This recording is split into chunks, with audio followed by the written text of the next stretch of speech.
সকাল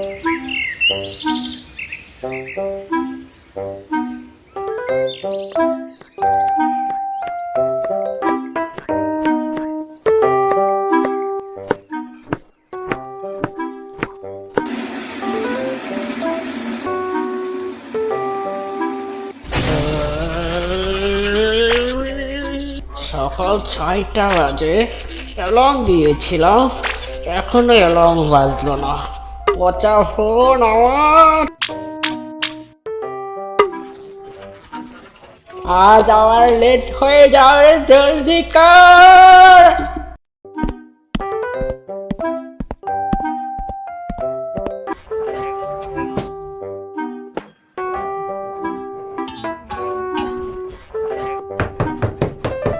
আজ এত তাড়াতাড়ি রেডি হয়ে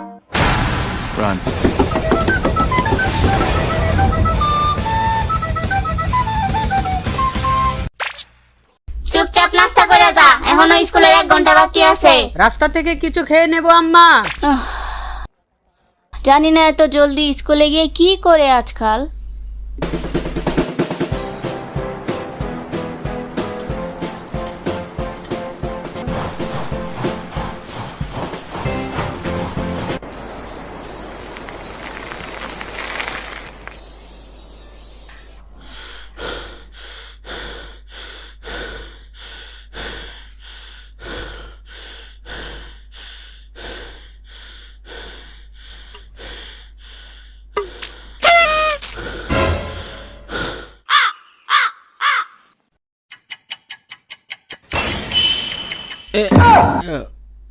ঘড়ি পড়তে ভুলে গেছি, এখন বুঝবো কি করে?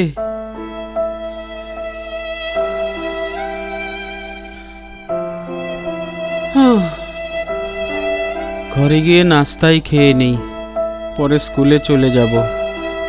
এমনিতে আজকে অনেক দেরি করে ফেলেছি।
কি কিউট দেখতে।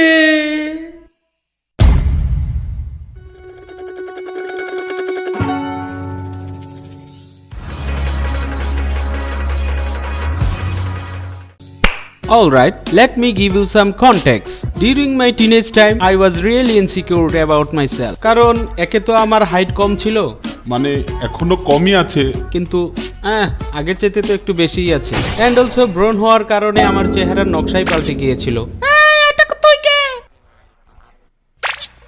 50 টাকা আমি কাটবো না তুই কেটে নিবি ওভার অ্যাক্টিং করার জন্য। থ্যাঙ্কস টু পিম্পল, যেটা কিনা আমার চেহারাতে 2 বছর পর্যন্ত ছিল। And because of this thing I was felt কি আমার মধ্যে কিছু কমতি আছে, which is why I thought কি কোনো চান্সই নেই আমার মতো একটা বান্দরের সাথে কোনো মেয়ে প্রেম করবে। On the other hand, আমার স্কুলের so cool guy left or right যেখানে দেখছে সুন্দর মেয়ে সেখানেই গিয়ে প্রপোজ মারছে। পুরো ক্লাসের মধ্যে নীল ডাউন হয়ে আই লাভ ইউ বলা শুরু করতো। I love you. You set my soul on fire. যত সব লুচ্চার দল। আই নো রাইট, জানি না কোত্থেকে পায় এত সাহস। উপর থেকে টাকা পয়সার কমতি ছিলই না ওদের, প্রত্যেক মেয়েকেই দামি দামি ক্যাটক্যাট গিফট করতো। ওই এটা ক্যাটক্যাট নয় কিটক্যাট হবে, তুই এখানে স্পেলিং মিস্টেক করে রেখেছিস। ওকে, কিটক্যাট গিফট করতো। যারা জানেন না কিটক্যাট লজেন্স, কিটক্যাট চকলেট, এটা হচ্ছে নামি দামি ব্র্যান্ডের চকলেট। এটা ছিল তখনকার আমলে সবচেয়ে দামি জিনিস মেয়ে পটানোর জন্য। 800 টাকা দাম ছিল একটা বক্সের, আর এটা 2014 সালের কথা। আর তখন 2 টাকার চকলেটই অনেক দাম মনে হতো আমার কাছে। আমি তো 1 টাকা দামের সাকুরা লজেন্স খেতাম। Damn this KitKat. And I don't think তাদের বাবা মা অনেক বড় লোক ছিল হয়তো। এই নে বাবা, আমার হুবু বউকে শুধু দামি দামি চকলেটই কিনে দিবি। গিফট যখন দিবি তখন কম দামি কেন দিবি? না, একদম না। বাবার পকেট থেকে চুরি করে নিয়ে এসেছিল মনে হয়, তারপরে মেয়েদের সামনে। And I am not making this up. এবং ওই দিনের প্রত্যেকটা লাইন এখনো আমার মনে আছে, যেগুলো ওই ছেলেরা বলতো। I am very sorry babes, এর থেকে দামি চকলেট দোকানে ছিলই না। Sorry babes. এর চেয়ে দামি চকলেট তুই পেলি না মানে? 800 টাকা তোর কাছে কম মনে হয়?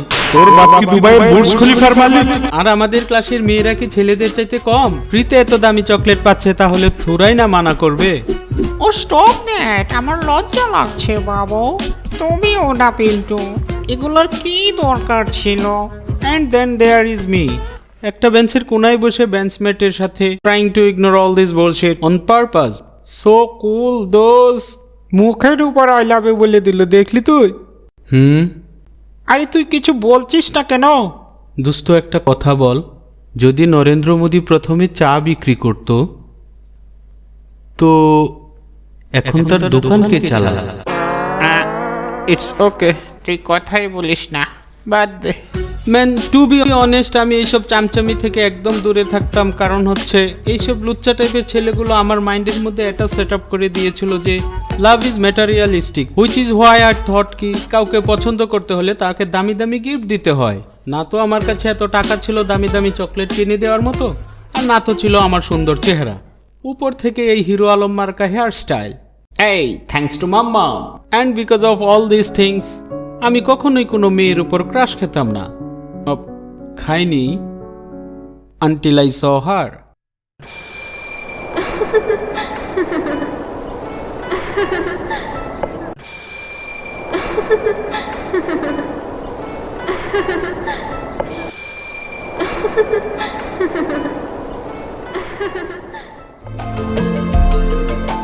It was a regular day. আমি স্কুলের জন্য বেরিয়ে পড়েছিলাম নিজের সাইকেলে করে, thinking about something stupid like বাস একবার স্কুলে গুন্ডা হামলা করে দেখ, তারপর সবাইকে বাঁচিয়ে হিরো হয়ে যাব, তারপর স্কুলে যাওয়া বন্ধ।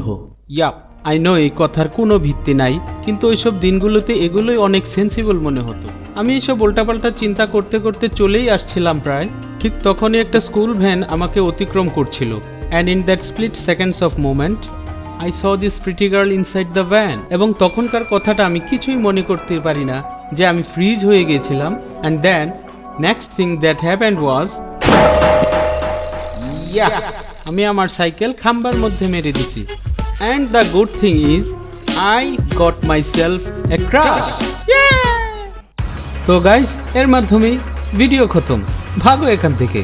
ভিডিও থেকে যাওয়ার আগে অবশ্যই কমেন্ট করে বলে যাবেন কি ভিডিও কেমন লাগলো, আর যদি পছন্দ হয়েই থাকে তাহলে সাবস্ক্রাইব তো অবশ্যই করে দেবেন, লাইক বাটনটাও ক্লিক করে দেবেন।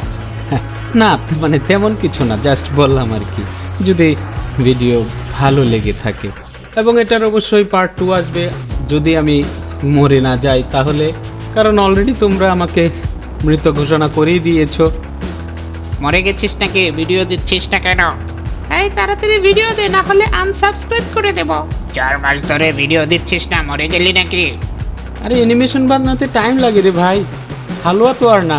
শুধু শুধু এইভাবে ক্রিয়েটর দেখে প্রেশার ক্রিয়েট করে কোনো লাভ নেই, ভিডিও এত তাড়াতাড়ি থোড়ি না আনেওয়ালা হ্যাঁ। এনিওয়ে, বেশি কিছু বলে দিয়ে থাকলে সরি, আমাকে ক্ষমা করে দেবেন।